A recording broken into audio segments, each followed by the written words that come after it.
culmine este llamado que le estamos haciendo el día de hoy a todos los nacionales haitianos. Tienen un plazo de 24 horas. 24 horas tienen los haitianos para que abandonen los Pedernales.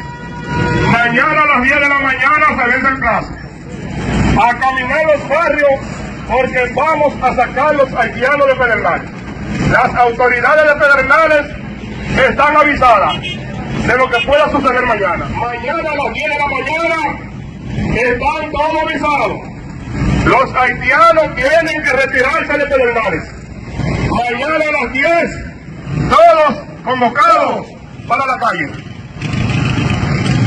Recordarles también a los hombres y mujeres de que esta noche prendan velas frente a su casa.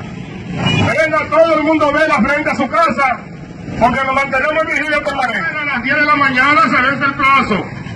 Están advertidos los haitianos de que tienen que retirarse de Pedernales. Todos lo queremos aquí. Mañana a las 10 de la mañana, todos y todas, salir a caminar a la calle.